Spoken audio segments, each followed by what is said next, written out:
Hi guys and welcome back to the channel Deepak Yadav Education. Welcome to the Daily Hindu News and Editorial Analysis of 31st of January 2024. तो guys आज है तारीख 31 जनवरी 2024 और है Wednesday. देखेंगे आज के द हिंदू कंप्लीट न्यूज़पेपर को एनालाइज करेंगे। बट लेक्चर में आगे बढ़ने से पहले अगर आपको इस लेक्चर का पीडीएफ चाहिए तो क्या करना है, सबसे पहले डाउनलोड करना है टेलीग्राम, देन उसके बाद जाके सर्च बॉक्स में टाइप करना Deepak Yadav education UPSC. As you can see guys आपको ये वाला चैनल मिल जाएगा, इस पर क्लिक करना और जाकर इस चैनल को ज्वाइन कर लेना। यहाँ से आप डेली बेसिस पे इस लेक्चर के पीडीएफ को डाउनलोड कर पाओगे। नाउ हमेशा की तरह हम लोग अपने लेक्चर को एक मैप के क्वेश्चन के साथ स्टार्ट करेंगे। तो आज आप सभी को मैप में जाकर देखना है बिनसर वाइल्ड लाइफ सेंचुरी को कहाँ पर है एग्जैक्टली लोकेटेड, इसको अच्छे से मैप में देखना। देन उसके बाद आकर नीचे कॉमेंट सेक्शन में टाइप करना, जिससे कि आप लोग इसको लंबे समय तक याद रख पाओगे। साथ ही साथ एक क्वेश्चन सॉल्व करेंगे जो कि यूपीएससी प्रीवियस ईयर साल 2016 के प्रीलिम्स में पूछा गया था। डेली बेसिस पे हम लोग यहाँ पर एक प्रीवियस ईयर क्वेश्चन को भी सॉल्व करते हैं। क्वेश्चन क्या बोलता है, कंसिडर द फॉलोइंग स्टेटमेंट्स। आपको यहाँ पे दो स्टेटमेंट दिए गए हैं, बताना है इनमें से कौन सा स्टेटमेंट सही है। पहला स्टेटमेंट बोलता है कि जो इंटरनेशनल सोलर अलायंस है इसको लॉन्च किया गया था United Nations climate change conference के दौरान साल 2015 में।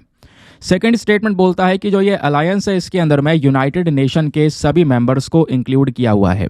तो बताओ दोनों स्टेटमेंट्स में से कौन सा स्टेटमेंट सही है।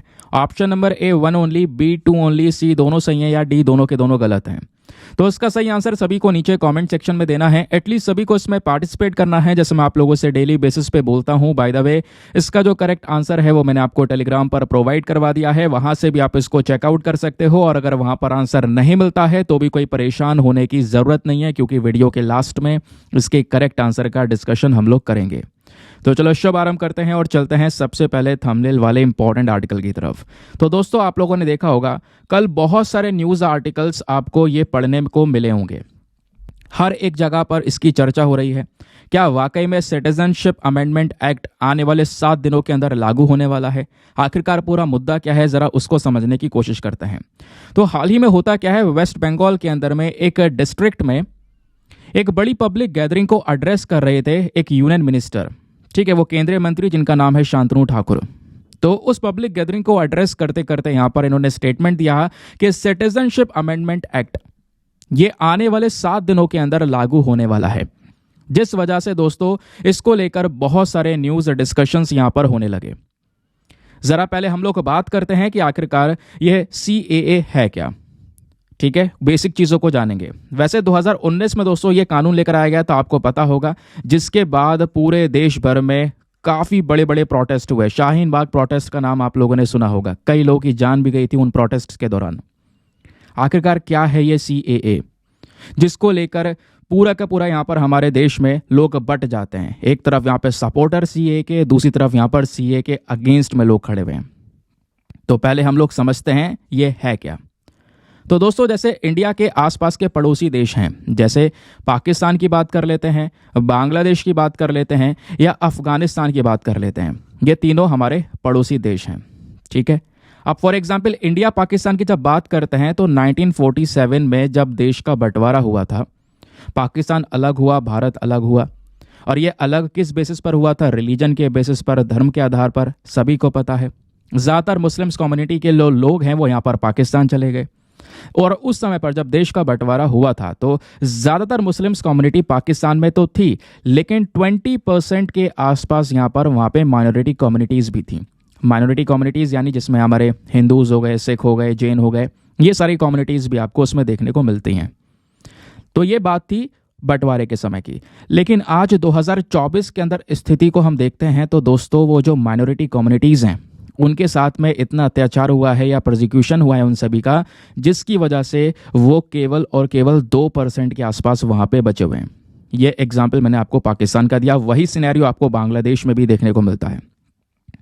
तो लोगों के साथ में इतना अत्याचार हुआ, लोगों ने यहाँ पर देश छोड़ छोड़कर शिफ्ट हो गए, या तो वो ज़्यादातर इंडिया आ चुके हैं या इंडिया में हैं। समझ गए दोस्तों। अब क्या है, यही जो माइनॉरिटी कम्युनिटीज़ हैं इन तीनों देशों से, पाकिस्तान, बांग्लादेश, अफगानिस्तान से, अब वो इन तीनों देशों में ज़्यादातर यहाँ पर जो मेजोरिटी में मुस्लिम्स आपको देखने को मिलेंगे। अब माइनॉरिटी कौन कौन सी हो गई? हिंदूज़ हो गए, सिख्स हो गए, बुद्धिस्ट हो गए, जैन हो गए, पारसी हो गए, क्रिश्चियन कम्युनिटीज़ हो गई। तो इन सभी कम्युनिटी के लोगों के लिए जो भी पाकिस्तान, बांग्लादेश और अफगानिस्तान से इंडिया आए हैं 2014 तक, ठीक है, 2014 तक अगर वो इंडिया आ चुके हैं तो उनको नागरिकता दी जाएगी, उनको सिटीजनशिप दी जाएगी। यही बेसिकली यहाँ पर सिटीजनशिप अमेंडमेंट एक्ट का मेन मकसद है। ठीक है, तो ऐसे माइग्रेंट जो कि इन कंट्रीज से बिलोंग करते हैं, इंडिया में हैं, और सॉरी हाँ वही ऑब्वियसली बात है, इन कंट्री से बिलोंग करते हैं, इंडिया में हैं, तो उनको यहाँ पर नागरिकता देना। तो इसमें मुस्लिम्स को छोड़कर बाकी सभी कम्युनिटीज़ जो स्पेशली यहाँ पर माइग्रेंट कम्युनिटीज़ हैं उनकी हम यहाँ पर बात कर रहे हैं। अब जिसको लेकर क्या होता है, लोग डिवाइड हो जाते हैं कि भाई सिटीजनशिप अमेंडमेंट एक्ट को लेकर, है ना, लोग कहते हैं यार नहीं नहीं ऐसा नहीं होना चाहिए, इसको इम्प्लीमेंट नहीं करना चाहिए। आपने देखा होगा प्रोटेस्ट काफ़ी ज़्यादा हुए थे। एक तरफ लोग डिमांड करते हैं, मांग करते हैं कि हाँ CAA इम्प्लीमेंट होना चाहिए, दूसरी तरफ लोगों ने प्रोटेस्ट किया ना CAA ना NRC, कुछ नहीं होना चाहिए, विड्रॉ करो CAA। इस प्रकार के प्रोटेस्ट यहाँ पर हुए हैं। रीज़न क्या है? यहाँ पर CAA को लेकर एक तरफ से कुछ चिंताएं दिखाई जाती हैं। जैसे यहाँ पर बोला जाता है कि जो ये पर्टिकुलर एक्ट है ये केवल एक पर्टिकुलर कम्युनिटी को ही टारगेट कर रहा है, ऐसा यहाँ पर बोला जाता है। ठीक है, कि मतलब यहाँ पे जो सिटीजनशिप दी जा रही है इन देशों से आए हुए लोगों को, उसमें मुस्लिम्स को इंक्लूड नहीं किया गया है, केवल और केवल जो दूसरे कम्युनिटीज़ हैं उनको यहाँ पर इंक्लूड किया गया है। तो एक कम्युनिटी को टारगेट किया गया, ऐसा यहाँ पे बोला जाता है। सेकंड यहाँ पे बोला जाता है, इसमें एक और चिंता यह है, नॉर्थ ईस्ट के साथ में काफ़ी समस्याएं यहाँ पर इकट्ठी होती हैं CAA को देखते हुए। ऐसा कैसे? तो दोस्तों असम की जब हम लोग बात करते हैं तो असम में एक पूरा रूल है, या कह सकते हो असम का पूरा अपना एक अकॉर्ड है, असम अकॉर्ड ऑफ 1985। 1985 का जो ये असम अकॉर्ड है, इसके तहत क्या बोला जाता है, असम ने ये बोला है कि जो भी इलीगल माइग्रेंट्स हैं, इलीगल तरीके से यहाँ पर आ चुके हैं देश में, चाहे वो किसी भी रिलीजन के हों, कोई भी रिलीजन मैटर नहीं करता है, और वो बांग्लादेश से अगर यहाँ पर एंटर कर चुके हैं असम के अंदर में 25 मार्च 1971 के बाद में, तो उनको वापस से अपने देश में छोड़ा जाएगा या वापस से अपने देश में डिपोर्ट किया जाएगा। समझ गए? असम इसलिए बोल रहा है क्योंकि दोस्तों बांग्लादेश से लगभग 20 मिलियन इलीगल जो माइग्रेंट्स हैं वो यहाँ पर असम के अंदर में हैं, जिनकी वजह से असम का जो पूरा का पूरा डेमोग्राफिक स्टेटस है, पॉपुलेशन का जो पूरा का पूरा सिनेरियो था, वो काफ़ी तेज़ी से बदलता हुआ नजर आया। जिस बेसिस पर असम अकॉर्ड 1985 आया, इन्होंने बोला रिलीजन कोई सा भी हो, अगर वो 25 मार्च 1971 के बाद में इलीगल तरीके से बांग्लादेश से स्पेशली असम में एंटर किया है तो सबको हम वापस भेजेंगे उनके देश, उनकी जगह पर वापस से डिपोर्ट किया जाएगा। और CAA दोस्तों यहाँ पर एक तरफ से कुछ लोगों को ये नागरिकता देता है और कुछ लोगों को एक्सक्लूड करता है। तो इस वजह से बोला जाता है कि कहीं ना कहीं जो नॉर्थ ईस्ट के अंदर में रूल्स हैं उसके साथ में कहीं ना कहीं कॉन्फ्लिक्ट क्रिएट हो रहा है CAA को लेकर। दूसरी तरफ यहाँ पे लोगों के कुछ और कंसर्न्स हैं, कुछ और चिंताएं क्या दिखाते हैं कि ये फंडामेंटल राइट्स के अगेंस्ट में है। लोगों का कहना यह है कि देखो जो कॉन्स्टिट्यूशन है उसमें जो हमारे फंडामेंटल राइट्स, आपको पता है आर्टिकल 12 से 35 तक सारे फंडामेंटल राइट्स हैं। तो उसमें आर्टिकल नंबर 14 बात करता है राइट टू इक्वालिटी की, तो राइट टू इक्वालिटी जो है वो कहीं ना कहीं यहाँ पर वायलेट हो रहा है, प्रिंसिपल ऑफ सेकुलरिज्म वायलेट हो रहा है। ऐसा यहाँ पर लोगों का कहना है कि जो फंडामेंटल राइट्स हैं उसके अगेंस्ट में आपको ये CAA देखने को मिलेगा। नेचर में काफ़ी ज़्यादा डिस्क्रिमिनेटरी है, ऐसा भी बोला जा रहा है। क्यों यहाँ पर भेदभाव किया जा रहा है? कैसे कि भाई केवल यही 3 देश कवर करे गए हैं, बांग्लादेश, पाकिस्तान और अफगानिस्तान। अच्छा, उसके अलावा श्रीलंका से जो यहाँ पर तमिल्स हैं, ठीक है, म्यांमार से जो हिंदू रोहिंग्या हैं उनको भी कवर किया जा सकता था इस एक्ट में, उनको क्यों नहीं कवर किया गया? तो कहीं ना कहीं डिस्क्रिमिनेटरी भी है, कुछ लोगों को कवर कर रहा है, कुछ लोगों को कवर नहीं कर रहा है ये एक्ट, ऐसा यहाँ पर बोला जा रहा है। फिर बात आती है कह सकते हो एडमिनिस्ट्रेशन में काफ़ी डिफिकल्टी होना, क्योंकि यहाँ पे हम क्या कर रहे हैं, जो इलीगल माइग्रेंट्स हैं या आप कह सकते हो कि जिनके साथ में काफ़ी ज़्यादा जुल्म हुआ है ना, उनके बीच में डिफ्रेंसिएशन करना काफ़ी मुश्किल है, क्योंकि हम मेन मकसद यही रख रहे हैं कि जिनके साथ में इन देशों में स्पेशली पाकिस्तान, अफगानिस्तान, बांग्लादेश में जुल्म हुआ है, जिनके साथ में अत्याचार हुआ है, वो अगर इंडिया आए हैं तो उनको यहाँ पे नागरिकता देना। लेकिन हम पता कैसे करेंगे कौन इलीगल माइग्रेंट है और कौन किसी के साथ में परसिक्यूशन हुआ है? तो इसको कहीं ना कहीं डिसाइड करने में भी काफ़ी सारे जो इश्यूज़ है वो हमको देखने को मिलेंगे। फिर एक और चीज़ बताई जाती है इसके अगेंस्ट में कि भाई जो बायलैटरल टाइज़ हैं, है ना, वो हैम्पर होते हुए नजर आएंगे, यानी वही पाकिस्तान, बांग्लादेश और साथ ही साथ में अफगानिस्तान के इनके साथ में जो रिलेशंस हैं वो थोड़े से यहाँ पर डिस्प्यूटेड हो सकते हैं। पहले से यहाँ पर डिस्प्यूटेड है, बट बांग्लादेश के साथ में रिलेशंस काफ़ी अच्छे हैं। फिर भी मतलब मैं आपको बता रहा हूँ इस तरीके से कि इसको देखते हुए कुछ कंसर्न्स ये बताए जाते हैं कि भाई ये चिंताएं हैं सिटीजनशिप अमेंडमेंट एक्ट को लेकर। लोग यहाँ पर सोशल मीडिया पर जो बटे हुए हैं ना, एक तरफ जो सपोर्ट कर रहे हैं या अगेंस्ट में हैं, तो अगेंस्ट वालों के ये पॉइंट ऑफ व्यूज़ हैं, जबकि इस पर मिनिस्ट्री ऑफ होम अफेयर्स ने अपना एक क्लैरिफिकेशन दिया है। ये बोला है कि जिस तरीके से प्रोटेस्ट हो रहा है या जो लोगों को यहाँ पर गलत गलत बताया जा रहा है सीए के बारे में, उसको कहीं ना कहीं हमें अवेयर करने की ज़रूरत है। क्योंकि ये सिटीजनशिप अमेंडमेंट एक्ट लोगों को बोल दिया गया कि ये इंडियन सिटीजन्स के ऊपर एप्लीकेबल होगा, ऐसा नहीं है। मिनिस्ट्री ऑफ होम अफेयर्स ने क्लैरिफाई किया कि ये citizenship amendment act Indian citizens के ऊपर अप्लाई नहीं होने वाला। तो इंडियन सिटीजन जो ऑलरेडी है, जिसके पास में नागरिकता है, उसको क्या असर पड़ रहा है फिर? तो ये प्रोटेस्ट नहीं होना चाहिए था। स्पेशली जो परसिक्यूटेड पर्सन्स हैं उसके ऊपर हम वहाँ पे फोकस कर रहे हैं, उनके सपोर्ट के लिए यहाँ पर ये लेकर आया गया है। फिर साथ ही साथ में मिनिस्ट्री ऑफ होम अफेयर्स ने ये भी बोला है कि भाई यहाँ पर देखो, यहाँ पे लोग डिमांड कर रहे हैं कि सबके लिए होना चाहिए, तो अभी भी ये मामला सबके लिए है। कोई व्यक्ति है, मान लो अगर वो इंडिया की नागरिकता लेना चाहता है, सिटीजनशिप लेना चाहता है, तो सिटीजनशिप एक्ट 1955 के अंदर में जितने भी यहाँ पर क्राइटेरिया हैं, अगर वो उनको फुलफिल करता है तो वो सिटीजनशिप ले सकता है। इसमें क्या दिक्कत है? ठीक है, क्योंकि अभी भी ऐसा नहीं है कि हम यहाँ पर उनकी सिटीजनशिप बैन कर रहे हैं। किसी भी देश का, किसी भी धर्म का कोई भी लीगल माइग्रेंट है, वो अगर इंडिया आकर सिटीजनशिप लेना चाहता है तो उस एलिजिबिलिटी क्राइटेरिया को फुलफिल करे और उस सिटीजनशिप को ले ले। ठीक है, उसमें भी यहाँ पर कोई रोक नहीं है। तो इसको लेकर इतना बवाल नहीं होना चाहिए, वो यहाँ पर मिनिस्ट्री ऑफ होम अफेयर्स ने क्लैरिफाई किया है। और आपको पता होगा, ये नवंबर 2023 की बात है, पिछले साल की बात कर रहा हूँ मैं। अमित शाह जी ने भी यहाँ पे आके स्टेटमेंट दिया था कि जो सिटीजनशिप अमेंडमेंट एक्ट है ये लगाया जाएगा, ज़रूर से इम्प्लीमेंट होगा, इसको कोई नहीं रोक सकता। आपको पता होगा, मैंने हेडलाइन भी यहाँ पे लगाई थी नवंबर के महीने में जब ये डेटा कवर किया गया था। तो एग्ज़ाम के लिए इंपॉर्टेंट डेटा है, ध्यान रखना। बाकी आते हैं अपने एक और आर्टिकल पर, जो कि आज के न्यूज़पेपर में पेज नंबर 1 पर प्रेजेंट है, जिसको जीएस पेपर नंबर 3 एनवायरमेंट के साथ में लिंक करेंगे। कहोगे ये आर्टिकल ही क्या है? देखो, आज ना न्यूज़पेपर में कमाल की चीज़ हुई है। कई सारे फोटोज़ यहाँ पर आए हुए हैं, जैसे फॉर एग्जांपल ये फोटो हो गया, उसके अलावा यहाँ पर ये फोटो हो गया, कई सारे फोटोज़ आए हुए हैं। उसमें जो डेटा है वो थोड़ा इंपॉर्टेंट है। इंपॉर्टेंट इसलिए बोल रहा हूँ क्योंकि इस टाइप के क्वेश्चंस यूपीएससी पूछ चुका है, तो इस वजह से इसको हम बिल्कुल भी छोड़ नहीं सकते। फॉर एग्जाम्पल पेज नंबर 1 पर जो ये फोटो है, यहाँ पर जो आपको ये एनिमल दिख रहा है इस फोटो के अंदर में, वो है नील गाय, एक एंटीलोप। तो नील गाय का पूरा झुंड है जो कि लखनऊ के अंदर में देखा गया है ना, जिसको लेकर यहाँ पर फोटो क्लिक की गई है। और बोला जा रहा है यहाँ पर जो ये नील गाय हैं, ये कहीं ना कहीं इनके साथ में जो ये काफ़ी ज़्यादा स्ट्रगल करते हुए आज के समय पर नज़र आ रहे हैं। पॉपुलेशन इनकी थोड़ी सी यहाँ पर डिस्प्यूटेड हो चुकी है, जिस वजह से ये जो आर्टिकल है वो हमको न्यूज़ में देखने को मिलेगा। लेकिन क्या आर्टिकल आपको एग्जाम में हेल्प करेगा? बिल्कुल नहीं। एग्जाम के लिए कुछ पढ़ना है तो सीधा सीधा दोस्तों नील गाय के बारे में बेसिक फैक्ट्स को पढ़ लेना, जो कि प्रीलिम्स में डायरेक्टली पूछा जाएगा अगर पूछा गया तो नील गाय क्या है? एक एशियन एंटीलोप। जैसे एशिया के अंदर में कई सारे यहाँ पर मतलब हिरण की आपको ऐसी बहुत सारी प्रजातियां देखने को मिलती है, उस तरीके का यहाँ पर आपको नील गाय देखने में इसका अपीयरेंस आपको नजर आता है। तो नील गाय बोविडे फैमिली से बिलोंग करती है, एक लार्जेस्ट एशियन एंटीलोप है और इंडिया की इंडिजीनियस स्पीशी है। ये भारत की ही दोस्तों यहाँ पर जानी मानी स्पीशी है नील गाय। ठीक है, समझ में आ गया?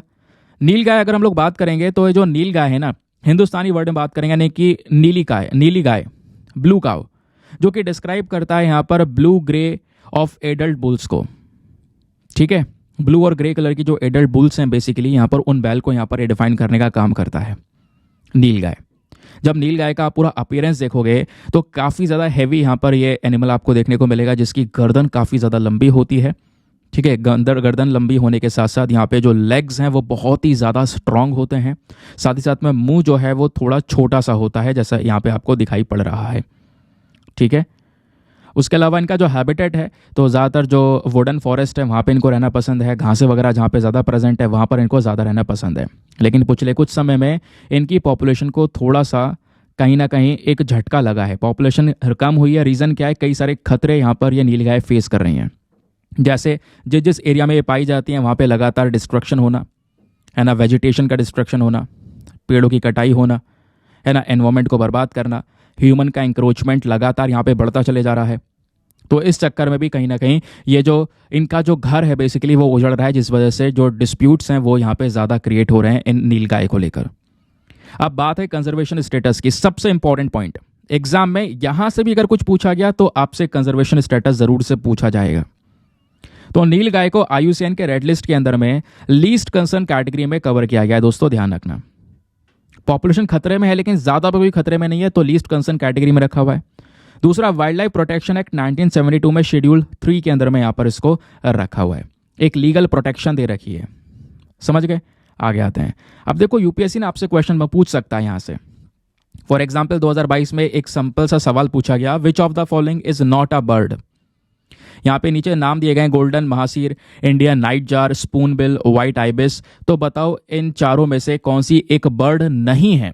तो इसका सही उत्तर है ऑप्शन नंबर है गोल्डन महासीर। ये बेसिकली एक फिश है, ना कि बर्ड है। फिर उसी तरीके से 2021 में एक क्वेश्चन पूछा गया, consider the following statements, consider the following animals. 3 जानवरों के नाम दिए गए, हेजहॉग, मार्मोट, पैंगोलिन। और पूछा गया है कि बताओ यहाँ पर इन तीनों जानवर में से कौन सा ऐसा जानवर है जिसके ऊपर जब अटैक होता है तो वो अपने आप को रोल में बना लेता है, रोल बना के अपने आप को प्रोटेक्ट करने की कोशिश करता है। तो उसका सही उत्तर है ऑप्शन नंबर डी 1 और 3। हेजहॉग और पैंगोलिन दोनों आपको पता है रोल बना लेते हैं, इस तरीके से उनके बॉडी के ऊपर कांटे होते हैं। पैंगोलिन के ऊपर और बड़े बड़े स्केल्स होते हैं, कांटे होते हैं जो हमको दिखाई पड़ते हैं। ठीक है, आगे आते हैं। ना आगे बढ़ने से पहले एक इंपॉर्टेंट इन्फॉर्मेशन, अगर आप लोग हमारे पेड ग्रुप्स को ज्वाइन करना चाहते हो तो आपके पास में एक बढ़िया मौका है अभी भी इसको ज्वाइन करने का। यहाँ पर आपको डेली करंट नोट्स के PDF वगैरह प्रोवाइड करवाए जाते हैं। फॉर एग्जांपल जैसे भी हमने आर्टिकल डिस्कस किया, इस आर्टिकल से ज़्यादा इंपॉर्टेंट इसका बैकग्राउंड डेटा है। CAA डिस्कस किया, इसी प्रकार से बहुत सारे और भी आर्टिकल डिस्कस करेंगे। सब में जो बैकग्राउंड डेटा है वो सब आपको एक रेडीमेड प्रिंटेड नोट्स के फॉर्म में आपको प्रोवाइड करवाया जाता है। वो जो PDF है दोस्तों, सिंपल सा PDF होता है जिसका आप आराम से प्रिंट आउट वगैरह निकलवा सकते हो। सिंपल सा बिल्कुल सादा PDF, क्योंकि हमें उसको स्टोर करके रखना है। ये PDF काफ़ी हैवी हो जाता है जिसको स्टोर हम करना थोड़ा हमारे लिए मुश्किल हो जाता है। तो कंटेंट स्टोर करने के लिए प्लस करंट अफेयर का सारा कंटेंट इस ग्रुप में पड़ा हुआ है, तो उसमें आपको कोई प्रॉब्लम नहीं होगी, स्टोरेज का कोई इशू नहीं होगा। दूसरी चीज़, यहाँ पे डेट वाइज सारा कंटेंट पड़ा हुआ है। ऐसा नहीं है कि आज ज्वाइन करोगे तो आज से PDFs मिलेंगे, आज ज्वाइन करोगे तो पुराने सारे PDFs भी आपको मिल जाएंगे। डेट वाइज पड़े हुए हैं, किसी भी तारीख का PDF डाउनलोड करो, पढ़ो, डिलीट कर दो, अनलिमिटेड ऑप्शन है आपके पास में। और ये सभी चीज़ें इस ग्रुप में आपको मिलती हैं just 499 for the life time access. या जब तक आपका सिलेक्शन ना हो जाए तब तक आप 499 में इस ग्रुप को ज्वाइन करके रख सकते हैं। और गारंटी है कुछ समय बाद आपका अमाउंट रिकवर हो जाएगा, आपको खुद फील होगा, लेकिन बेनिफिट्स इसके फिर भी आपको मिलते रहेंगे।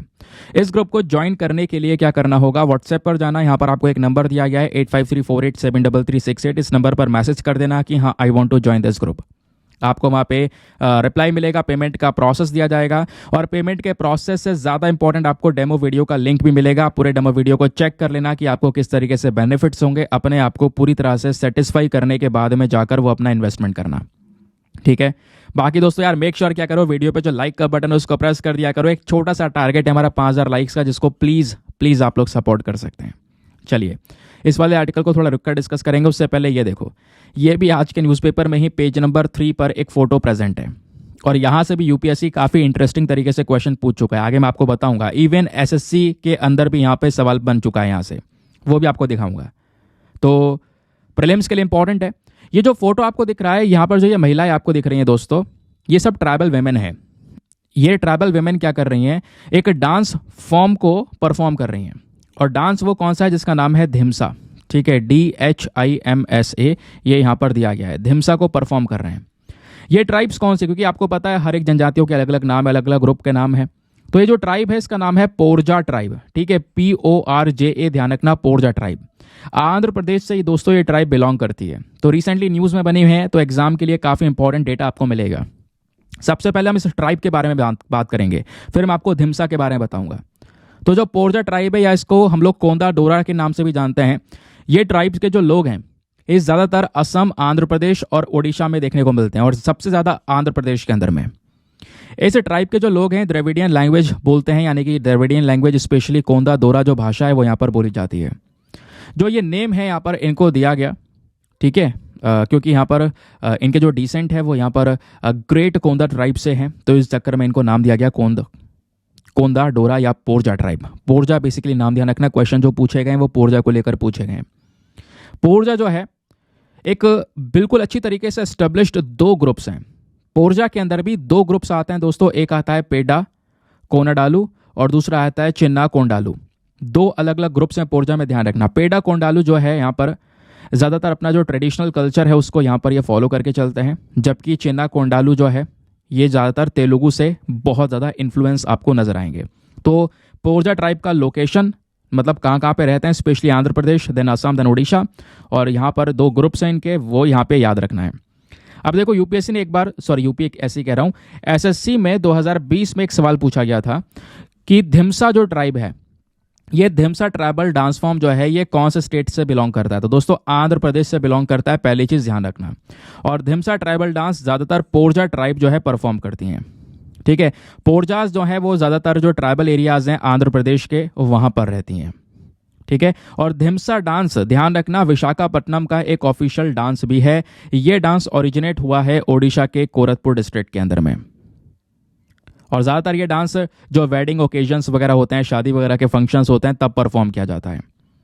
कई सारे इंस्ट्रूमेंट्स इस डांस में यूज़ किए जाते हैं, जैसे मोरी, किरीडी, तुडुमु, दप्पू, इस प्रकार के बहुत सारे जो इंस्ट्रूमेंट्स हैं वो इस डांस के दौरान यहाँ पर यूज़ किए जाते हैं। कहोगे इतना कुछ पढ़ना ज़रूरी क्यों है? एग्जाम्पल आपका देखो, एसएससी वाला एग्जाम्पल तो आपको दिया, यूपीएससी का देखो। यूपीएससी ने 2009 में एक प्रश्न पूछा, सिंपल सा प्रश्न क्या था, in which one of the following places is the Shompen tribe found? जो शोम्पन ट्राइब के पीपल हैं वो कहाँ पर पाए जाते हैं? इसका सही उत्तर है option number B, Nicobar islands. कहानी यही नहीं रुकती है दोस्तों, एक और क्वेश्चन 2004 में पूछा गया, in which one of the following union territories do the people of Onge tribe live? Onge tribe के जो लोग हैं वो कहाँ पे रहते हैं? तो इसका सही उत्तर option number A, Andaman and Nicobar islands. समझ गए? तो इसी तरीके से ध्यान रखना है, यहाँ पे आपसे पोरजा ट्राइब को भी लेकर सवाल बन सकता है। चलिए आगे आते हैं नेक्स्ट आर्टिकल पर। आज के ही न्यूज़पेपर में पेज नंबर 5 पर एक और आर्टिकल प्रेजेंट है जिसको जीएस पेपर नंबर 2 पॉलिटी के साथ में हम लिंक करेंगे। आपको बताऊंगा रिसेंटली कई सारे जो मेंबर ऑफ पार्लियामेंट हैं उनको सस्पेंड कर दिया गया था उनके मिसकंडक्ट की वजह से।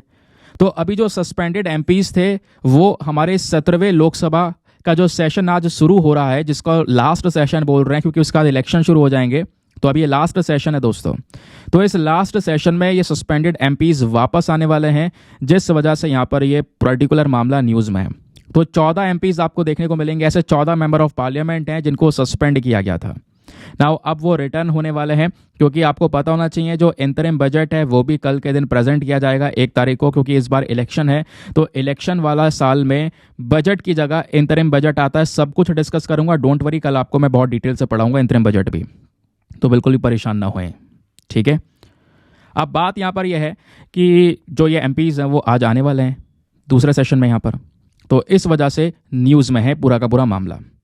तो एग्जाम के लिए क्या पढ़ना होगा? एग्जाम के लिए कई सारी पॉलिटिकल पार्टीज और इन सब चीज़ों की चर्चा हो रही है, वो हमारे काम का नहीं है, ठीक है। जब बोलता हूँ काम का नहीं है तो वो नहीं है, ध्यान रखना, क्योंकि कुछ इंपॉर्टेंट चीज़ें होती हैं जहाँ पे मैं स्पेशल फोकस कर देता हूँ, डोंट वरी। बट फिर भी एग्जाम के लिए यहाँ पे क्या पूछा जा सकता है? एग्जामिनेशन में आपको पता होना चाहिए मेंबर ऑफ पार्लियामेंट्स के बारे में।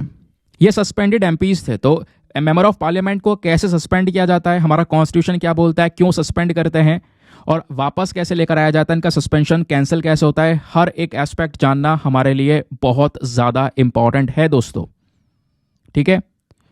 तो ध्यान रखना, जब बात करता है मेंबर ऑफ पार्लियामेंट, या पार्लियामेंट में हमारे 2 हाउस हैं, ठीक है, अपर हाउस राज्यसभा और दूसरा लोअर हाउस हमारा लोकसभा। तो इनमें जो मेंबर्स है, राज्यसभा के जो मेंबर्स है, लोकसभा के जो मेंबर्स है, वो कौन कहलाते हैं? मेंबर ऑफ पार्लियामेंट, यानी कि एमपीज कहलाते हैं, ठीक है। और जब बात आती है लोकसभा के मेंबर को सस्पेंड करने की, तो लोकसभा के मेंबर को कौन सस्पेंड करेंगे? लोकसभा के चेयरमैन, सॉरी लोकसभा के स्पीकर। लोकसभा में स्पीकर होता है, मैं यहां पे बोल रहा हूं, लोकसभा में स्पीकर होता है ना, तो लोकसभा के स्पीकर। बाकी राज्यसभा के जो मेंबर्स होंगे उनको कौन सस्पेंड करेगा? राज्यसभा के चेयरमैन उनको सस्पेंड करेंगे। तो राज्यसभा में होता है चेयरमैन और लोकसभा में होता है स्पीकर, सभी को पता है। अब ये सस्पेंड इसलिए करते हैं ताकि जो हमारा हाउस है, चाहे वो राज्यसभा हो चाहे वो लोकसभा हो, वो स्मूथ तरीके से फंक्शन कर सके, काम कर सके। क्यों? जब कोई member of parliament misconduct create करेगा या सेशन को सही से चलने नहीं देगा, तो उस दौरान यहाँ पे चेयरमैन या स्पीकर उसको सस्पेंड कर सकते हैं। लेकिन क्या इसको लेकर कोई नियम वगैरह है? हाँ जी बिल्कुल, कई सारे रूल्स आपको देखने को मिलेंगे, वो रूल्स के बारे में आपने पता होना चाहिए। जैसे राज्यसभा से अगर आपको एमपीज को सस्पेंड करना है, मेंबर ऑफ पार्लियामेंट को सस्पेंड करना है, तो उसके लिए प्रोसेस में आता है पहले रूल नंबर 255 और फिर आता है रूल नंबर 256। तो 255 वाला जो रूल है क्या बात करता है? ये बोलता है कि जो चेयरमैन है राज्यसभा के, वो किसी भी मेंबर को सीधा सीधा यहां पर बोल सकते हैं। अगर पहले वो देखेंगे कि भैया कौन सा मेंबर ऑफ पार्लियामेंट है जो कि यहां पर सही से काम नहीं कर रहा है, या फिर मतलब कह सकते हो कि प्रॉब्लम्स क्रिएट कर रहा है, उसके मिसकंडक्ट की वजह से यहां पर क्या होगा, सीधा उसको बोल सकते हैं भैया आप बाहर जा सकते हैं, आपको सस्पेंड किया जाता है। तो रूल नंबर 255। फिर इसी तरीके से रूल नंबर 256 अगर आप देखोगे तो इस रूल के तहत जो चेयरमैन है वो यहाँ पर एक राज्यसभा के मेंबर को सस्पेंड करते हैं उसी पर्टिकुलर पीरियड के लिए। ठीक है, ध्यान रखना, मतलब कि मान लो कोई सेशन चल रहा है, एग्जाम्पल के तौर पर यहाँ पे मान लेते हैं कोई मॉनसून सेशन चल रहा है। अब मॉनसून सेशन में यहाँ पर किसी मेंबर ऑफ पार्लियामेंट को सस्पेंड किया गया, तो उसका सस्पेंशन जो है ऐसा नहीं है कि 1 साल के लिए आगे के लिए कर दिया भाई, जितने भी सेशंस होंगे आगे वो कोई भी सेशन ये अटेंड नहीं कर पाएगा। नहीं नहीं नहीं, जो ये सेशन के बचे कुछ यहाँ पर जितने पीरियड्स होंगे उन्हीं को वो अटेंड नहीं कर पाएगा, बाकी नेक्स्ट सेशन से आना शुरू होगा। ठीक है, तो 256 ये बोलता है। अब लोकसभा के अगर आप रूल को देखोगे तो लोकसभा के जो एमपीज है जब इनको सस्पेंड किया जाता है तो उसके लिए रूल नंबर 373, 374 एंड 374A को यहां पर देखा जाता है। एक एक करके बात करते हैं। 373 क्या बोलता है? 373 ये बोलता है जब लोकसभा का जो स्पीकर है, ठीक है, स्पीकर को लगता है कि भैया कोई व्यक्ति डिसऑर्डर तरीके से काम कर रहा है तो वो यहां पर उसको बोल सकते हैं कि भैया आप तुरंत हाउस से उठकर चले जाइए। ठीक है, या फिर रूल नंबर 374 बात करता है स्पीकर एक मेंबर को सस्पेंड कर सकता है, उस मेंबर को जो मेंबर क्या कर रहा है, अपने मतलब चेयर की अथॉरिटी जो है उसको डिसरिस्पेक्ट कर रहा है, हाउस के जो नियम कानून है उसको अगर एब्यूज कर रहा है, लगातार यहाँ पे मामले को रोकने की कोशिश कर रहा है, डिसरप्शन क्रिएट कर रहा है, हाउस सही से चल नहीं पा रहा है, तो उसके बेसिस पर भी स्पीकर उसको सस्पेंड कर सकते हैं। फिर आर्टिकल 374A क्या बोलता है? स्पीकर यहाँ पे एक मेंबर को सस्पेंड कर सकते हैं उसके ग्रेव डिसऑर्डर की वजह से भी। ठीक है, वो हाउस के नियम कानूनों को अगर एब्यूज कर रहा है, ठीक है, जानबूझकर यहाँ पे स्लोगन्स वगैरह शाउट कर रहा है, तो उस बेसिस पर भी यहाँ पर उसको सस्पेंड किया जा सकता है। तो दोस्तों ये हमारे रूल्स हैं for the suspension of MPs of the Lok Sabha and the Rajya Sabha. अब यहाँ पे सवाल उठता है कि जो ये मेंबर ऑफ पार्लियामेंट्स का सस्पेंशन है दोस्तों, इसके इम्पैक्ट क्या होंगे, इम्प्लीकेशंस क्या होंगे? तो सबसे पहला इम्प्लीकेशन होगा prohibited to attend the meetings. ये ऑब्वियसली नॉर्मल है भाई, जब सस्पेंड कर दिया है तो वो मीटिंग क्यों अटेंड करेगा एमपी? जो सस्पेंडेड एमपीज होते हैं उनको ये इजाज़त नहीं होती है कि वो चैम्बर में आए और कमेटी की मीटिंग्स को अटेंड करें, सिंपल सी बात। दूसरा इम्पैक्ट क्या पड़ेगा? कोई नोटिस नहीं होगा, मतलब जो सस्पेंडेड एमपीज हैं उनको फिर ये भी अलाउ नहीं किया जाएगा कि वो कोई नोटिस वगैरह दे सकें डिस्कशंस के लिए, तो नोटिस देने के लिए भी अलाउ जो पावर्स है वो छिन गई। फिर है नो रिप्लाईज टू क्वेश्चंस। एक सस्पेंडेड एमपी है और अगर वो चाह रहा है कि उसके क्वेश्चन का रिप्लाई मिलेगा तो नहीं मिल सकता। सस्पेंडेड एमपी जो है अपना जो हक है कि हाँ उसके क्वेश्चन का रिप्लाई मिलेगा, वो हक खो देता है। तो सस्पेंशन के बाद में ये सारे इम्प्लीकेशंस या इम्पैक्ट मेंबर ऑफ पार्लियामेंट के ऊपर पड़ते हुए नजर आते हैं। सिंपल, क्लियर हुआ? अब बात यह है कि ये जो सस्पेंशन है इसको अगर कैंसिल करना हो बीच में तो कैसे करेंगे उसका रिवोकेशन? तो ध्यान रखना, लोकसभा की जब बात होती है तो जो स्पीकर होते हैं उनके पास में ही अथॉरिटी होती है मेंबरों को सस्पेंड करने की, लेकिन ये मेंबर को सस्पेंड करने की अथॉरिटी है दोस्तों। अगर वो सस्पेंशन लिफ्ट आउट करना है, सस्पेंशन को हटाना है, तो वो वाली जो पावर है वो जाती है यहाँ पर पूरे हाउस के पास में। पूरा हाउस यहाँ पे अगर वो चाहता है तो वो एक मोशन के थ्रू डिसाइड करके उस सस्पेंशन को रिवोक कर सकता है। अंडरस्टैंड? अब बात आती है राज्यसभा की। तो राज्यसभा में जब हम लोग यहाँ पर बात करते हैं तो जो हाउस है वो मोशन के तहत सस्पेंशन को, अगेन वही है, हाउस क्या करेगा फिर से, जो मोशन के तहत सस्पेंशन को हटा सकता है, टर्मिनेट कर सकता है। पता है आपको एग्जाम के पर्सपेक्टिव से घुमाकर कुछ और क्वेश्चन पूछा जा सकता है। सवाल यह है कि जो मेंबर ऑफ पार्लियामेंट का सस्पेंशन होता है, क्या कोर्ट यहाँ पे उन सस्पेंशंस के मैटर में घुस सकता है? कोर्ट को इजाजत है घुसने की उसमें? जरा आप इसको समझते हैं। तो दोस्तों हमारा इंडियन कॉन्स्टिट्यूशन, भारतीय संविधान को देखेंगे तो जो आर्टिकल नंबर 122 है वो ये बोलता है कि जो पार्लियामेंट्री प्रोसीडिंग्स हैं वो कोर्ट के सामने क्वेश्चन नहीं किए जा सकते, कोर्ट के सामने वो नहीं जाएगा मैटर। लेकिन कुछ केसेस में दोस्तों कोर्ट ने इंटरवीन किया है जब मामला थोड़ा गड़बड़ाया। For example Maharashtra legislative assembly का मुद्दा है दोस्तों। 2021 की बात है, महाराष्ट्र लेजिस्लेटिव असेंबली ने एक रेजोल्यूशन पास किया और रेजोल्यूशन पास करते हुए 12 बीजेपी एमएलएस को मॉनसून सेशन के तहत सस्पेंड किया, वो भी 1 साल के लिए, फॉर अ ईयर। और मैंने बोला रूल भी क्या बोलता है कि जो सस्पेंशन है वो 1 साल के लिए नहीं हो सकता। जिस सेशन में आपने सस्पेंशन किया है उस सेशन के जो बाकी पीरियड्स होंगे आप उसके लिए सस्पेंड कर सकते हो, लेकिन ऐसा नहीं आप 1 साल के लिए उसको सस्पेंड कर दो। तो इस मैटर को सुप्रीम कोर्ट के सामने रखा गया। सुप्रीम कोर्ट ने बोला जो ये महाराष्ट्र लेजिस्लेटिव असेंबली का रेजोल्यूशन था ये बेकार था, ये इनइफेक्टिव है, क्योंकि यहां पर दोस्तों जो बीजेपी एमएलएस को सस्पेंड किया गया था, वो आप मॉनसून सेशन के रिमाइंडर पीरियड तक उनको रख सकते हो, ऐसा नहीं आप 1 साल तक उनका सस्पेंशन कैंसिल कर दो। तो कोर्ट वैसे तो मैटर में नहीं आ सकता, लेकिन जब जरूरत पड़ती है कुछ केसेस में आप इन केसेस को इंक्लूड कर सकते हो, ये केसेस को डायरेक्टली कोर्ट कर सकते हो। समझ गए? चलिए आगे आते हैं नेक्स्ट आर्टिकल पर। अब यहाँ पे देखो सवाल यह है कि यार ये सब चीज़ें क्यों हैं? ये सब चीज़ें इसलिए ताकि पार्लियामेंट में प्रॉपर जो डेकोरम है, प्रॉपर जो नियम कानून है उसको मेंटेन करके रखे जा सकें, पार्लियामेंट हमारा प्रॉपर तरीके से स्मूथली फंक्शन कर सके, इसलिए तो ये सारी चीज़ें लाई गई हैं। क्लियर? आगे आते हैं। आज के न्यूज़पेपर में पेज नंबर 5 पर एक और फोटो प्रेजेंट है जिसको हम लोग प्रीलिम्स फैक्ट्स के तौर पर पढ़ेंगे, और एग्जाम में भी प्रीलिम्स में आपसे डायरेक्टली यहाँ से क्वेश्चन बन सकता है, और यूपीएससी एक क्वेश्चन पूछ चुका है, तो फोटो को हम बिल्कुल नज़रअंदाज नहीं कर सकते। क्या बात की जा रही है? तो दोस्तों ये ट्यूसडे का फोटो है। पीर पंजाल रेंज की जो पहाड़ियां हैं आप देख पाओगे बर्फ से कवर हैं। फ्रेश स्नोफॉल यहाँ पर पड़ा है जम्मू एंड कश्मीर के अंदर में, जो स्पेशली जो ऊंचे वाली चोटी वाले रीजन है स्पेशली वहाँ पर। तो आप देख पाओगे पीर पंजाल की जो पहाड़ियाँ हैं यहाँ पर फ्रेश बर्फ पड़ी है, जिस वजह से न्यूज़ में है। तो एग्जाम के लिए आपने क्या पढ़ना होगा? पीर पंजाल वैली के बारे में दोस्तों बहुत कुछ है जानने के लिए, ज़रा ध्यान से इन चीज़ों को सुनते हुए चलना। सवाल यह है, आपसे क्वेश्चन बनेगा पीर पंजाल जो रेंज है, जो पहाड़ियाँ हैं, ये कहाँ पर हैं? तो दोस्तों कई सारे स्टेट में ये फैली हुई हैं। अगर मैं आपको बताऊं तो ये जो ग्रुप ऑफ माउंटेन्स है, क्योंकि पीर पंजाल में दोस्तों बहुत सारे, ये आप देख पा रहे हो ये रेंज है पूरी, जैसे जस्कर माउंटेन्स है तो जस्कर की जो पहाड़ियाँ हैं, ऐसे थोड़ा एक आध पहाड़ है, पूरी पहाड़ियों की रेंज है। लद्दाख रेंज में आपको यहाँ पे लगातार पहाड़ियाँ देखने को मिलेंगी, ये पीर पंजाल रेंज आपको देखने को मिलेगा।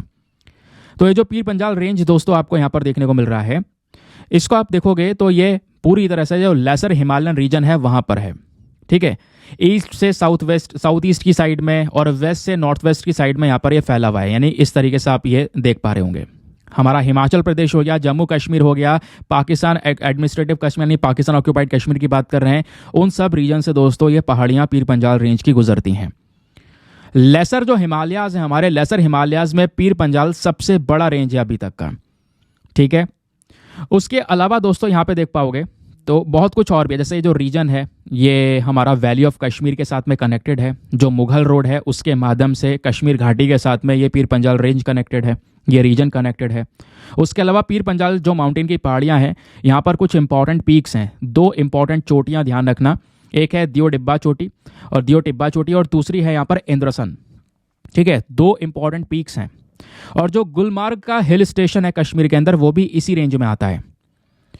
पीर पंजाल पास आपको यहाँ पर देखने को मिलेगा, जिसको पीर की गली के नाम से भी बात करते हैं। ये कश्मीर घाटी को कनेक्ट करता है राजौरी पूंछ के साथ में मुगल रोड से गुजरता हुआ। ठीक है, अब ये सारी वहाँ के अंदर के जो मतलब कह सकते हो कि लोकेशंस हैं वो हैं, तो इतना घुसने की ज़रूरत नहीं है, बस यहाँ पे आप मोटा मोटा इसके बारे में ज़रूर से ध्यान रख सकते हो। तो ये पहाड़ियों के कुछ इंपॉर्टेंट रेंजेस हैं ऊपर वाली। ठीक है, तो हिमाचल प्रदेश यहाँ पे आपको देखने को मिलेगा, तो हिमाचल प्रदेश के अंदर भी पीर पंजाल माउंटेन्स की कई सारी यहाँ पर जो पहाड़ियाँ हैं वो नज़र आती हैं। ठीक है, नीचे शिवालिक रेंज है, जंस्कर रेंज है, लद्दाख रेंज है, ध्यान रखना इन सबको, एग्जाम के लिए इंपॉर्टेंट है। अच्छा, सवाल यह है कि एग्जाम के लिए कैसे इंपॉर्टेंट है, तो ज़रा यहाँ पर आपके सामने ये आपको नजर आएगा एक एग्जाम्पल। यूपीएससी ने 2020 में, कोई ज़्यादा पुराना क्वेश्चन नहीं है, 2020 का क्वेश्चन है। क्वेश्चन ये था सियाचिन ग्लेशियर कहाँ पर सिचुएटेड है? सीधा ग्लेशियर पूछ लिया दोस्तों आपसे। अक्साई चीन के ईस्ट में, लद्दाख के ईस्ट में, गिलगित के नॉर्थ में, या नुब्रा वैली के नॉर्थ में? बताओ इसका सही उत्तर क्या होना चाहिए? तो इसका सही उत्तर है option number D, Nubra valley के नॉर्थ में। ये फोटो आपको दिख रहा होगा, यहीं पर हमने अभी पीर पंजाल की बात की थी। ठीक है, हम लोग किस चीज़ की बात कर रहे हैं? भी सियाचिन ग्लेशियर की। तो सियाचिन ग्लेशियर क्या है? ये जस्ट ऊपर आपको सियाचिन ग्लेशियर नजर आएगा दोस्तों। तो यहीं पर नुब्रा वैली भी है। नुब्रा वैली के ऊपर वाला जो रीजन है वो कहाँ पर है? ऑब्वियसली बात है, ऊपर वाला नॉर्थ होता है, सबको पता है ना। ऊपर यहाँ पर हो गया नॉर्थ, ये हो गया हमारा साउथ, ये हो गया हमारा ईस्ट, और ये हो गया हमारा वेस्ट। तो नुब्रा वैली के ऊपर यहाँ पे नॉर्थ है, यहीं पर सियाचिन ग्लेशियर एग्जैक्टली लोकेटेड है। तो north of Nubra valley is the correct answer. ये क्वेश्चन पूछा गया, समझ गए? मज़ा आ रहा है चीज़ों को जानने में। आगे आते हैं एक और इंपॉर्टेंट आर्टिकल पर। यूपीएससी ने इस आर्टिकल को लेकर कई सारे क्वेश्चंस पूछे हैं। तो पेज नंबर 6 पर आर्टिकल प्रेजेंट है, जिसको जीएस पेपर नंबर 3 एनवायरमेंट के साथ में हम लिंक करेंगे। क्या बात की जा रही है? देखो, इंडिया के अंदर में जो स्नो लेपर्ड होता है, बर्फ में पाया जाने वाला लेपर्ड, इसकी संख्या देखने को मिली है 4 साल के सर्वे के बाद में, और ये संख्या बढ़कर 718 के आसपास हो चुकी है, जिस वजह से न्यूज़ में है। तो जो स्नो लेपर्ड है इनकी संख्या बढ़ी है, सर्वे में पता चला, कल के दिन ये सर्वे आया। अब जो 718 स्नो लेपर्ड भारत में प्रेजेंट है, इनमें से सबसे ज़्यादा स्नो लेपर्ड लद्दाख में है 477 के आसपास। उसके बाद Uttarakhand, then Himachal Pradesh, then Arunachal Pradesh, then Sikkim, then Jammu and Kashmir. ये पर्टिकुलर रीजन्स हैं जहां पर स्नो लेपर्ड की सबसे ज़्यादा पॉपुलेशन इंडिया में प्रेजेंट है। ये पॉपुलेशन इंप्रूव हुई है, ये हमने देखा। अब एग्जाम में जो पूछा जाएगा वो यहाँ से कुछ डायरेक्ट नहीं पूछा जाएगा। एग्जाम में अगर पूछा गया तो जो अब मैं आपको कंटेंट प्रोवाइड करवा रहा हूँ वहाँ से पूछा जाएगा। स्नो लेपर्ड को लेकर कुछ फैक्चुअल डेटा। स्नो लेपर्ड का साइंटिफिक नेम है पैंथेरा उंकिया। एक टॉप प्रीडेटर का ये काम करता है, यानी बाकी छोटे छोटे जो जानवर हैं घास फूस खाने का काम करते हैं, उनको ये खाने का काम करता है। अब स्नो लेपर्ड का प्रोटेक्शन स्टेटस क्या है? IUCN के अंदर में इसको वल्नरेबल कैटेगरी में कवर किया गया, यानी कि पॉपुलेशन थोड़ी बहुत खतरे में है, प्रोटेक्शन की आवश्यकता है। साइट्स में अपेंडिक्स 1 में रखा गया है, यानी कि इसका जो व्यापार वगैरह है वो आप इतना आसानी से नहीं कर सकते, उसके व्यापार में ढेर सारी रिस्ट्रिक्शंस हैं। थर्ड स्टेटस आप देखोगे तो वाइल्ड लाइफ प्रोटेक्शन एक्ट के तहत इसको शेड्यूल 1 में कवर किया गया है। शेड्यूल 1 में कवर करने का मतलब है कि भाई इसका शिकार नहीं कर सकते, कोई शिकार करेगा तो उस पर हाई पेनल्टीज चार्ज की जाएंगी। हैबिटेट की बात करेंगे तो ये जो स्नो लेपर्ड है दोस्तों, जैसे मैंने बोला, लद्दाख, हिमाचल प्रदेश, उत्तराखंड, सिक्किम, इन्हीं रीजन्स में ज़्यादातर पाया जाता है। थ्रेट्स की बात करेंगे, कई बार इनको मार दिया जाता है, ह्यूमंस के साथ में कॉन्फ्लिक्ट हो जाते हैं, लीगल व्यापार होता है इनके फर का, इनकी हड्डियों का, है ना। तो इस चक्कर में इनको काफ़ी बड़ा खतरा भी देखने को मिलता है। तो स्नो लेपर्ड्स को लेकर कुछ बेसिक डेटा ये आप देख पाओगे, सब कुछ एक फोटो में मेंशन्ड है। स्नो लेपर्ड को लेकर कुछ मेजर साइट्स हैं इसकी इंडिया में। लद्दाख में हेमिस नेशनल पार्क है, ध्यान रखना, वेरी वेरी इंपॉर्टेंट। लद्दाख को snow leopard capital of the day भी बोलते हैं, कैपिटल ऑफ द वर्ल्ड भी बोलते हैं, या हेमिस नेशनल पार्क को। आपसे क्वेश्चन बन सकता है स्नो लेपर्ड कैपिटल दुनिया की कौन सी है, वो तो वो हेमिस नेशनल पार्क या फिर लद्दाख। लद्दाख बेसिकली यहाँ पर बोला जाता है। लद्दाख में सबसे ज़्यादा पॉपुलेशन है स्नो लेपर्ड की। फिर हिमाचल प्रदेश में ग्रेट हिमालयन नेशनल पार्क में, उत्तराखंड में गंगोत्री नेशनल पार्क और सिक्किम में कंचनजंगा नेशनल पार्क में। और इन स्नो लेपर्ड्स को बचाने के लिए, इनके प्रोटेक्शन के लिए कई सारे एफर्ट्स लगाए गए हैं। For example global snow leopard ecosystem protection programme start किया गया, हिमल संरक्षक स्टार्ट किया गया, प्रोजेक्ट स्नो लेपर्ड हो गया, snow leopard conservation breeding programme हो गया।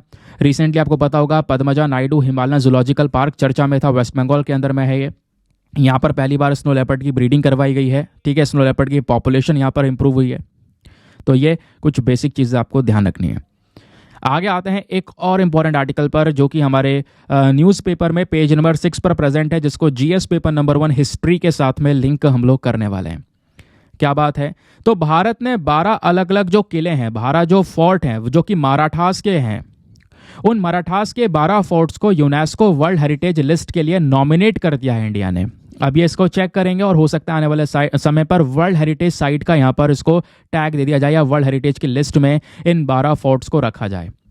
तो इंडिया के जो वर्ल्ड हेरिटेज साइट्स हैं वो बढ़ के और नंबर जो है इंक्रीज हो जाएगा। तो मैटर क्या है ज़रा ये जान लेते हैं। तो भारत ने दोस्तों मराठा मिलिट्री लैंडस्केप्स, ठीक है, क्योंकि आप मराठास के बारे में देखोगे तो उनके बहुत सारे किले थे जगह जगह पर, ठीक है। तो मराठास के जो ये किले हैं दोस्तों, स्पेशली 12 ऐसे किले हैं जिनको यूनेस्को वर्ल्ड हेरिटेज साइट के लिए भारत ने नॉमिनेट किया है। वो 12 किले कौन कौन से हैं? उन 12 फोर्ट में आप देख पाओगे फोर्ट ऑफ सलहेर, शिवनरी, लोहगढ़, उसके बाद खंदेरी, राजगढ़, रायगढ़, प्रतापगढ़, उसके अलावा यहाँ पर पनहाला, विजयदुर्ग हो गया, सिंधुदुर्ग हो गया। ये सभी फोर्ट्स आपको देखने को मिलेंगे। ज़्यादातर फोर्ट्स यहाँ पर ये महाराष्ट्र में है, उसके अलावा तमिलनाडु के अंदर गिंगी में है। तो इन सभी किलों को अभी दोस्तों वर्ल्ड हेरिटेज लिस्ट के लिए यहाँ पर नॉमिनेट किया गया है, जिस वजह से न्यूज़ में है। आओ एक एक करके सारी बेसिक डेटा को जानेंगे, इसके हिस्ट्री को भी जानने की कोशिश करेंगे। ये तो केवल आपने न्यूज़ पढ़ा, एक न्यूज़ का सोर्स देखा। अब मेन चीज़ का जो डिस्कशन है वो होता है शुरू। तो जो मराठा मिलिट्री लैंडस्केप है इंडिया के अंदर में, स्पेशली हम बात कर रहे हैं 17th सेंचुरी से लेकर 19th सेंचुरी के बीच में, इस टाइम पीरियड की बात कर रहे हैं। तो जो मराठा रूलर्स के जो इंपॉर्टेंट फोर्ट्स हैं बेसिकली, उनको यहाँ पर ये अभी नॉमिनेट किया गया है। अब वो जो फोर्ट हैं उनके नाम मैं आपको बता चुका हूँ। इनमें से हिल फोर्ट यानी पहाड़ों के ऊपर जो फोर्ट हैं, सलहेर, शिवनेरी, लोहगढ़, रायगढ़, राजगढ़ वाले फोर्ट पहाड़ों पर हैं। गिंगी फोर्ट पहाड़ों पर है। हिल फोर्ट जो जंगलों में है वो है प्रतापगढ़। हिल प्लेट्यू फोर्ट जो है वह है पनहाला वाला। कोस्टल फोर्ट जो तट पर है वो है विजयदुर्ग, ठीक है। आइलैंड फोर्ट की बात करेंगे तो उसमें खंदेरी है, उसके अलावा यहाँ पर सुवर्णादुर्ग है, देन सिंधुदुर्ग है, या आइलैंड फोर्ट्स हैं। तो इस तरीके से ढेर सारे फोर्ट्स यानी किले यहाँ पर देखने को मिल जाते हैं। ठीक है, मराठा रूलर्स के। मराठा में सबसे पॉपुलर आपने पता होगा छत्रपति शिवाजी महाराज जी के बारे में। ठीक है, फिलहाल आप देख पाओगे तो इस प्रकार से मराठा एम्पायर पूरा का पूरा फैमिली ट्री आपको यहाँ पर नजर आएगा। चाहो तो आप पढ़ सकते हो। मराठा रूलर्स में बहुत सारे रूलर्स आपको यहाँ पर देखने को मिल जाते हैं। ठीक है, अब क्या हुआ है दोस्तों, ये जो मराठा मिलिट्री लैंडस्केप है ये कब बनाया गया था? ये एस्टेब्लिश किया गया था छत्रपति शिवाजी महाराज जी के शासन के समय पर, लगभग 1670 सी के समय पर। ठीक है, बाद में यहाँ पर इनके जो सक्सेसिव रूलर्स थे वो इस तरीके से यहाँ पर इसको एस्टेब्लिश करते हुए चले गए 1818 तक। तो इस तरीके से यहाँ पे छत्रपति शिवाजी महाराज जी ने जो है सब चीज़ों को एस्टेब्लिश किया। इवन यहाँ पर इनका जन्म भी जो शिवनेरी वाला किला है, यानी जुन्नार जो पुणे के अंदर में है ना, जो शहर है बेसिकली वहीं पास में ना एक हिल फोर्ट है, पहाड़ के ऊपर यहाँ पर एक किला है शिवनेरी, तो वहीं पर यहाँ पे जन्म भी हुआ था छत्रपति शिवाजी महाराज जी का। ठीक है, चलिए आगे आते हैं। बाकी आप इनके बारे में काफ़ी सारी डिटेल्स पढ़ सकते हो, ये यहाँ डिटेल्स मेंशन्ड है, कई बार मैं आपको इनके बारे में पढ़ा चुका हूँ, याद भी होगा आपको। तो हुआ क्या है दोस्तों, इसका इंपॉर्टेंस क्या होगा? ये जो नेटवर्क्स हैं ये हमें ये बताएंगे कि कैसे जो आज के समय के जो एरियाज हैं, पहाड़ जो प्रेजेंट है, वो कैसे मराठा आर्मी ने यूज़ किया था अपनी गुरिल्ला वॉरफेयर रणनीति को डेवलप करने के लिए। सरप्राइज अटैक्स वगैरह वो वहाँ पर किए जाते थे। ठीक है, तो बहुत चीज़ें यहाँ पर जानने को मिलेंगी। प्लस वर्ल्ड हेरिटेज साइट में इसको रखा जाएगा तो इसके बारे में जानकारी और बढ़ेगी, अवेयरनेस और ज़्यादा बढ़ती हुई नजर आएगी। अब वर्ल्ड हेरिटेज लिस्ट के अंदर में इंडिया ने नॉमिनेट कर दिया, लेकिन पता है दोस्तों, किसी भी साइट को या किसी भी इंपॉर्टेंट प्लेस को या किसी भी हिस्टोरिकल प्लेस को अगर हमें वर्ल्ड हेरिटेज लिस्ट के अंदर में इंक्लूड करवाना है तो उसके लिए कुछ क्राइटेरिया फॉलो करना पड़ता है। और क्राइटेरिया के लिए भी दो कैटेगरीज होती हैं। अब फॉर एग्जांपल एक होती है कल्चरल कैटेगरी और एक होती है नेचुरल कैटेगरी, या कल्चरल क्राइटेरिया, नेचुरल क्राइटेरिया।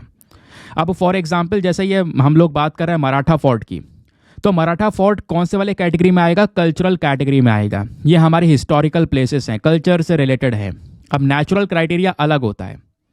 ठीक है, अब जो ये वर्ल्ड हेरिटेज लिस्ट होता है इसको कौन मेंटेन करता है? यूनेस्को मेंटेन करता है। ठीक है, तो यूनेस्को क्या है? यह है United Nation Educational Scientific Cultural Organization. जरा इस ऑर्गेनाइजेशन के बारे में बेसिक तथ्य पता होना चाहिए, प्रीलिम्स के लिए इंपॉर्टेंट है। यूनाइटेड नेशन की एक इंपॉर्टेंट एजेंसी है यूनेस्को। इसको बनाया गया था 1945 में। इसका हेडक्वार्टर आपको पेरिस में नजर आएगा। इस बॉडी को बनाया गया है ताकि जो इंटरनेशनल कोलैबोरेशन है उसको ज़्यादा से ज़्यादा बढ़ाया जा सके, पीस और सिक्योरिटी को प्रमोट किया जा सके। ठीक है, उसके अलावा 194 मेंबर कंट्रीज़ हैं, 12 एसोसिएट मेंबर्स आपको देखने को मिलेंगे। क्या भारत इसका मेंबर है? जी बिल्कुल, इंडिया भी यूनेस्को का एक इंपॉर्टेंट फाउंडिंग मेंबर है। ठीक है, अब यहाँ पे कुछ क्राइटेरिया होते हैं। मान लो किसी वर्ल्ड हेरिटेज साइट को आपने यहाँ पर इस लिस्ट में ऐड करवाना है, तो कल्चरल साइट के अलग क्राइटेरिया होते हैं और नेचुरल साइट के अलग क्राइटेरिया होते हैं। वो नियम कानून फॉलो करके हम उस लिस्ट में ऐड करवाते हैं। अभी इंडिया के कितने यहाँ पर यूनेस्को वर्ल्ड हेरिटेज साइट हैं? ध्यान रखना, total 42 UNESCO world heritage sites Bharat की हैं, जिसमें से 34 जो है कल्चरल साइट्स हैं, 7 जो है नेचुरल साइट्स हैं और 2 जो है वो मिक्स्ड साइट्स हैं, जिसमें कल्चरल और नेचुरल दोनों के फीचर्स नजर आते हैं। अभी हाल ही में आपको पता होगा यूनेस्को ने शांति निकेतन को as at 41st UNESCO world heritage site की तरह डिक्लेयर किया था। शांति निकेतन के बाद ये 41st के बाद में दोस्तों यहाँ पर 13th सेंचुरी के जो यहाँ पर टेम्पल्स हैं होयसला रूलर्स के, उन टेम्पल्स को अभी यहाँ पर ये जो वर्ल्ड हेरिटेज साइट लिस्ट है इसमें ऐड किया है। तो टोटल अभी ध्यान रखना इंडिया की 42 वर्ल्ड हेरिटेज साइट्स आती हैं। और अभी मराठा रूलर के यहाँ पर ये हमने जो फोर्ट हैं इसको नॉमिनेट किया है। अभी देखेंगे इनके कैसे अप्रूवल मिलेगा और कब यहाँ पर इस लिस्ट में ऐड किया जाएगा। ठीक है, तो ये हो गया हमारा बेसिक डेटा। चलिए आते हैं नेक्स्ट आर्टिकल पर। यह आर्टिकल भी एग्जाम के लिए बहुत इंपॉर्टेंट है, स्पेशली पेज नंबर 14 पर प्रेजेंट है। जीएस पेपर नंबर 3 इकोनॉमी के साथ में आप इसको लिंक कर सकते हो। यहाँ पर बात की जा रही है इंटरनेशनल मॉनेटरी फंड का कहना यह है 2024 के अंदर दुनिया भर की जो ग्रोथ होने वाली है वो 0.2% से इंक्रीज होगी। ठीक है, तो इंडिया की ग्रोथ भी अगर आप देखोगे तो इंडिया की ग्रोथ भी काफ़ी स्ट्रांग होने वाली है 2024 के अंदर में 6.5% से। ये खुद इंटरनेशनल मॉनेटरी फंड ने अपना स्टेटमेंट दिया है। तो स्टेटमेंट वाइज वैसे ये चीज़ें चेंज होती रहेंगी इकॉनमी के बेसिस पर। आपको पता है जैसे जैसे स्थिति बदलेगी इकॉनमी ज़्यादा तेज़ी से ग्रो करेगी, कम तेज़ी से ग्रो करेगी, वो आगे बताया जाएगा। फिलहाल के लिए आपने एग्जाम के लिए जो जानना है वो इंटरनेशनल मॉनेटरी फंड एक इंपॉर्टेंट बॉडी है, इकॉनमी के पॉइंट ऑफ व्यू से इंपॉर्टेंट बॉडी है, वो आपने पता होना चाहिए। तो इंटरनेशनल मॉनेटरी फंड नाम की जो बॉडी है दोस्तों, उसको वर्ल्ड बैंक के साथ में बनाया गया था। स्पेशली हम बात कर रहे हैं सेकेंड वर्ल्ड वॉर के बाद की, जो दूसरा विश्व युद्ध हुआ था उसके बाद काफ़ी सारी कंट्रीज़ की बुरी हालात हुई। उन हालातों को सुधारने के लिए दोस्तों ये बॉडी बनाई गई और ये जो दो ऑर्गेनाइजेशन बनाई गई थी, इंटरनेशनल मॉनेटरी फंड और वर्ल्ड बैंक, ये ब्रेटन वुड्स के अंदर जो कॉन्फ्रेंस चल रहा था अमेरिका में, उस दौरान बनाई गई। और इंटरनेशनल मॉनेटरी फंड अगर आप देखोगे तो कई सारी कंट्रीज आज के समय पर इसके मेंबर हैं, और भारत ने भी ऑलरेडी 27 दिसंबर 1945 को इंटरनेशनल मॉनेटरी फंड को ज्वाइन कर लिया था। इस बॉडी का मेन पर्पस क्या है? दुनिया भर में इंटरनेशनल लेवल पर फाइनेंशियल स्टेबिलिटी को मेंटेन करना। कोई देश अगर डूब रहा है कर्जे के अंदर में तो उसको सपोर्ट करने का काम करना इंटरनेशनल मॉनेटरी फंड का काम है। इसके अलावा दोस्तों, इंटरनेशनल मॉनेटरी फंड 2 रिपोर्ट्स को पब्लिश करता है। वेरी वेरी इंपॉर्टेंट पॉइंट, ध्यान रखना। एक आती है ग्लोबल फाइनेंशियल स्टेबिलिटी रिपोर्ट, ये भी आईएमएफ लाता है। दूसरा वर्ल्ड इकोनॉमिक आउटलुक, ये भी आईएमएफ रिलीज करता है। ये इसलिए बता रहा हूं क्योंकि यूपीएससी ने 2016 में एक प्रश्न पूछा। प्रश्न ये था कि ग्लोबल फाइनेंशियल स्टेबिलिटी रिपोर्ट को कौन प्रिपेयर करता है, तो सही उत्तर क्या है इसका? Option number B, International Monetary Fund. समझ गए? तो इस तरीके से आपसे क्वेश्चंस बन सकते हैं। नाउ आते हैं आज के प्रीलिम्स वाले क्वेश्चन पर। तो 2016 का ये क्वेश्चन था, बताओ 2 स्टेटमेंट्स है, दोनों में से कौन सा स्टेटमेंट सही है? तो इसका सही उत्तर है ऑप्शन नंबर ए, 1 ओनली। जो इंटरनेशनल सोलर अलायंस है दोस्तों, इसको लॉन्च किया गया था United nation climate change conference के दौरान 2015 में। ये सही है, बाकी दूसरा गलत है। सभी यूनाइटेड नेशन के मेंबर्स इस अलायंस में नहीं हैं। That is why option number A, only 1 is the correct answer. Now इसी के साथ में करते हैं लेक्चर को समाप्त और मिलते हैं आप लोगों से अगले वीडियो में। आज के लिए bye bye, have a nice day, thank you and जय हिंद।